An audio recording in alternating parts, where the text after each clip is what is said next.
స్వానీస్ కిచెన్లో ఎంత టేస్టీగా ఉంటే గజ్జలు ఏ విధంగా ప్రిపేర్ చేసుకోవాలో చూద్దాం. ముందుగా ఒక బేసన్ తీసుకొని అందులో 2 కప్పుల గోధుమ పిండిని యాడ్ చేసుకోవాలి. ఇప్పుడు ఇందులో టేస్ట్కి సరిపడా సాల్ట్, చిటికెడు వంట సోడా, 1 టేబుల్ స్పూన్ ఆయిల్ వేసుకొని ఈ పిండిని బాగా కలుపుకోవాలండి. ఈ పిండి మనం ఎంత బాగా కలుపుకుంటే మనకి గజ్జలు అనేది అంత క్రిస్పీగా వస్తాయండి. ఈ పిండిని ఈ విధంగా బాగా కలుపుకున్నట్లయితే మనకి ముద్దలాగా అవ్వాలండి. ఈ విధంగా ముద్దలాగా అయినప్పుడు మనకి గజ్జలు అనేది చాలా క్రిస్పీగా వస్తాయి. ఇప్పుడు ఇందులో కొన్ని వాటర్ పోసుకుంటే ఈ పిండిని మనం చపాతీ పిండిలాగా కలుపుకోవాలండి. బాగా సాఫ్ట్గా ఉండేలా కలుపుకోవాలి. ఈ విధంగా పిండిని బాగా కలుపుకున్న తర్వాత మరొక 1 టేబుల్ స్పూన్ ఆయిల్ వేసుకొని ఈ పిండిని బాగా కలుపుకుంటూ ఉండాలి.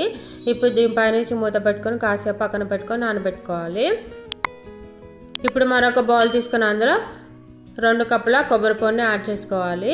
ఈ విధంగా కొబ్బరి పొడి యాడ్ చేసుకున్న తర్వాత ఇందులో 1 కప్ షుగర్ని యాడ్ చేసుకొని ఒకసారి బాగా కలుపుకుంటూ ఉండాలి. Waiting for part 2 full video డిస్క్రిప్షన్లో ఉంది, ఒకసారి వెళ్ళి చెక్ చేయండి. మన ఛానల్ని సబ్స్క్రైబ్ చేయండి.